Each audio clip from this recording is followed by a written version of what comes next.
lot of friends in the Air Force. I won't criticize my friends. But the superior, their PSYOPs, I will criticize. Why do they do this? It's beyond my comprehension. They don't have to do this.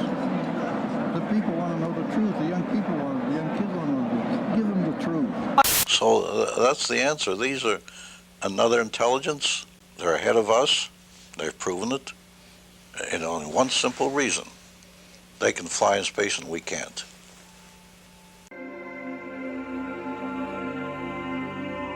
I wasn't at Roswell in 47. 47, I'd just come back from Italy. I'd been chief of security intelligence in Rome. And in the intelligence business, I was trained really by the British. I was an MI-19. So when I came back, I went to Fort Riley, Kansas. I was stationed there. It was a veterinarian post and all. And we still had horses. And I was instructor at the intelligence school, and we had an aggressor force that I was. So one night, I was a post-duty officer. Post-duty officer means that I was in control. For that night, I was the one that checked all the guards, checked all security areas. In fact, checked the whole post. I was the duty officer that night. And I went to the veterinarian section, and a sergeant I knew very well was sergeant of the guard that night. I told him, Sarge, how's everything around here? And he said, fine, sir. I told him, they told me to be careful to watch this area because you have a sense of something sensitive here. He said, you want to see it, sir? I told him, yeah, let's go look. And I knew this sergeant he was a master sergeant. I went back, and there was 5 crates there, like 5 or 6, I think it was 5. I lifted one up, and here's this body there and floating in fluid. And I looked at it about 10, 15 seconds, not much more than that. So I put it back down and I said, Sarge, come on, get out of here now. I don't want to get you in trouble. Because I'm the duty officer, I can go around, walk around here. But you might get in trouble for coming back. Just come on, let's go, come out with me. So we went out, and I told him, where did it come from, Sarge? He said, well, 5 trucks are coming through here from an airfield in New Mexico, and they're heading for Wright-Patterson Air Force. Now, in those days, there weren't all these big roads now. In those days, Route 40 was about the only cross-country route, and the route that they took was Route 40, going through Fort Riley, Kansas, and then up to Wright-Patterson Air Force. And I said, well, stay away from her, Sergeant. I don't want you to get in any trouble. I told him I can walk around and see it. So, and I started to figure, what was that? First, I thought it was a child, because it was small. Then I looked at this head and all, right away, and this was only happened in a matter of seconds. Then I put the end back down, and the head was different, the arms were spindly, the body it was gray. So right at that moment, I figured, I don't know what this thing is. So like in the intelligence business, I just better put it in the back of my head here and wait till maybe in the future I get corroboration so I can evaluate what it is. So I promptly forgot about it.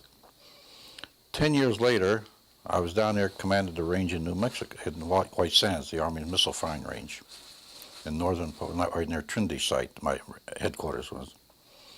On my own radar, start picking up items going 3,000 to 4,000 miles an hour in this area. I had pencil beam radars which locked on the target. And the boys told me at about 3,000 or 4,000 miles an hour, quick acceleration, they break the lock. And that was one of the best radars we had during the time. So every time that would happen, once I notified our headquarters, they said, oh, forget it, we're not interested. So I figured I won't tell them anything anymore. So every time that would happen, I'd tell the boys, bring me the tapes. Because all my computers and my firing had a tape which gave the whole firing sequence, and then we could check it after if anything went wrong, see? So I'd tell them, deliver the tapes to me personally, and I'd look them over, and yet what they told me was true. Then I left and went to Germany, and I started picking up the same things in Germany, 3,000 to 4,000 miles over flying Germany. Again, the pencil beam radar would lock on, and all the ones that would lock would break. Just before that, I was 4 years at the White House, and I kept getting reports there. But they were just reports. I mean, and they weren't actually cast in any sense that you put them in a file and keep them all together. They just were sporadic reports that came through. Of course, I had all the clearances, so I'd get them. Even code reports I used to get and all. And I did get one time a report that NSA was getting signals from space, which were not just space noise or or unscrambled or something you couldn't read. They were really very perfect and looked like something was guiding them. There was a real message, but we were never able to decode it. This was a very coordinated message. It wasn't space noise or jam or jumble mumble or anything like that, or just noise coming. It was a pattern. So the evaluation might come from outer space, some beings, and I got that report when I was at the White House, because I had the NSA clearances and all. And when I came back, General Trudeau pulled me in. He had reorganized research and development from a secondary mission logistics to a very compact, good unit, about 3,000 officers. It wasn't too compact. And then I went. He made first when I reported in, I was a special assistant. Then he created the Foreign Technology Division about a week later and put me in charge of it. There I started getting the topsy reports. I started getting other crash reports, the artifacts I got. And by that time I established, and I'd visited the site here. But when I came to research and development, which was 14 years later, by the way, I inherited all these artifacts, and I inherited reports, autopsy reports from Walter Reed Hospital. Now, Walter Reed, there was a laboratory there, which was our laboratory, and we financed. That's who did the autopsies for us. But we didn't leave any copies to them. All copies had to come back to us, because after all, it was our lab. We financed it all. So there I started getting indication, proof that a crash really happened here. Of course, then I kept it quiet for 35 years. I had an oath with the general, and I didn't reveal the names of people. Even he criticized me. He said, 35 years you kept a secret, didn't even tell your family. I thought, why should I tell anybody? No, the general told me, he said, Phil, let's keep it secret. When I die, though, I relieve you of my oath. 3 years ago, the general died. And I start putting all this on paper. My grandchildren, he said, what'd you do during the war? I said, I better leave them a legacy. Really, I had no intention of ever writing a book, being in the military like that. But finally it evolved and gradually moved up. I started to write, and it evolved into this finally. So that's the background, my background, and as I say, I had the evidence that a crash did happen here. And where did it happen? The site that I went to the other day was CNN. Because that's the one, I've been to that site now, that's the 5th time I've been there. The one I saw was at one of the air bases. Yeah, I'm not going to say where it was, but it was there. And that was it. I didn't go in it. And I say that I had a lot of information on what was inside. There was nothing I could gain by going inside and looking at it. I had the drawings how it looked inside. I had what was in there. And really, to go in, it'd have been curiosity. And in those days, I didn't have the time for your curiosity. Wooler Smith is really the man that first put in my mind when nuclear binding coming apart on things. And he was a magnetic, really, he was a genius, and the Canadian government really treated him bad.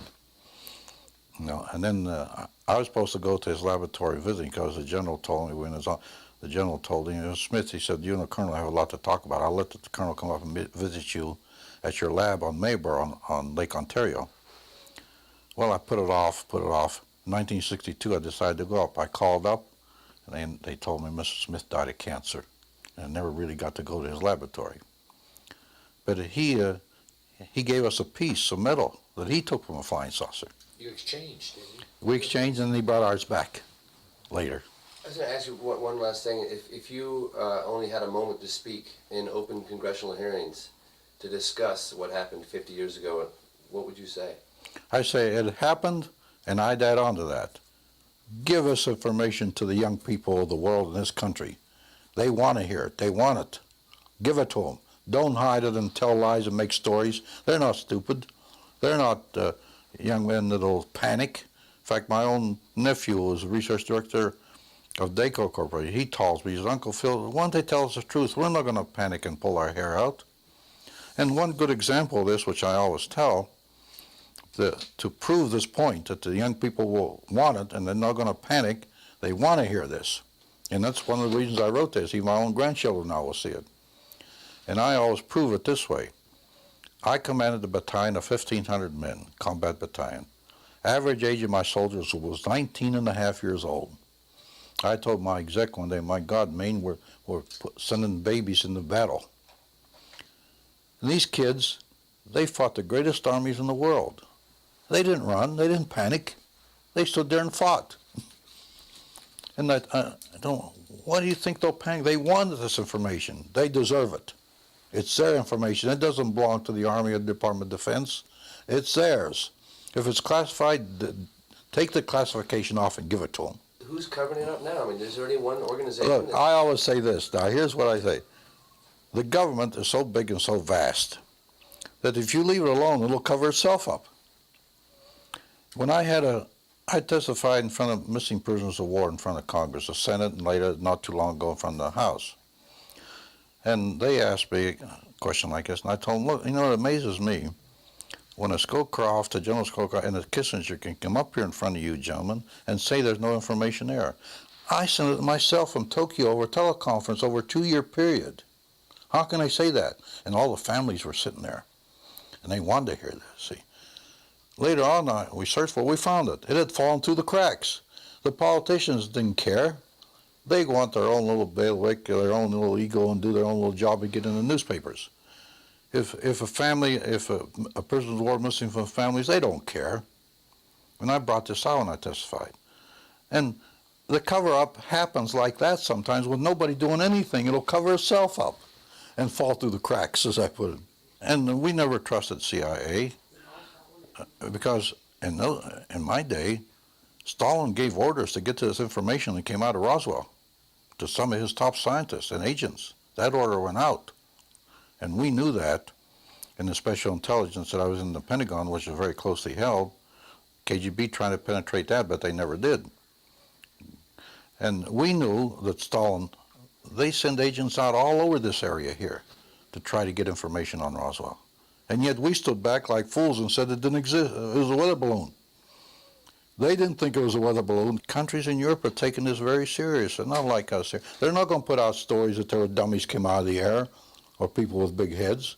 Those people are a little more serious about this than we are. But around here, I'm even surprised to see the reaction from these people. Because somebody like me has never been out like this, you know, and after being in the military, you don't go out and give interviews and write books and things like that. Because when we gave the information out, we gave it out and insisted they take the patents. But also we put a little bit of a requirement on there. Requirement, feed it back to us for the competitive edge of the Army. Take the patents, make all the money you want, but give it to the American people and give it to the world. The Japanese, they interviewed me, and I told them when we put the integrated circuit out, we also gave it to you. I've testified in front of 6 congressional committees.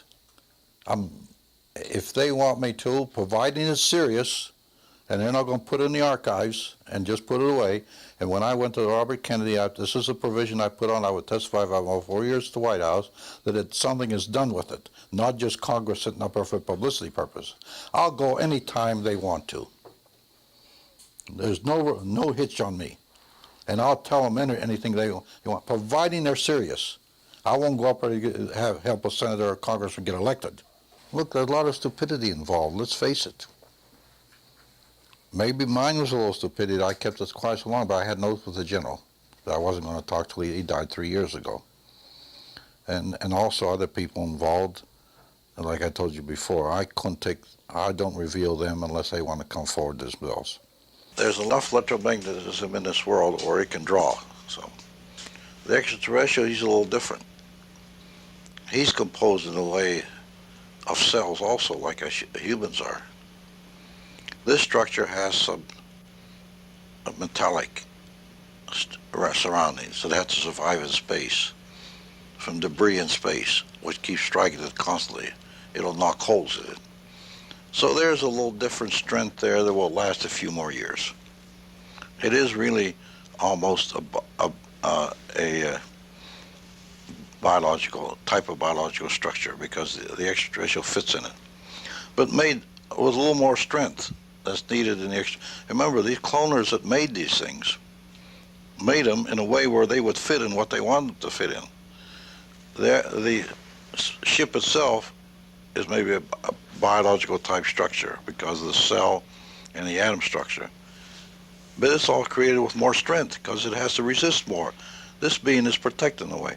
Now when this being comes in this world, he will wear a suit, skin-tight suit, which we found. His skin is atomically aligned, and his suit is atomically aligned. That's to repel radiation and harmful effects, even cosmic action. Well, the body, the head really wasn't that big, but in portions of the body, a small body, it looked big.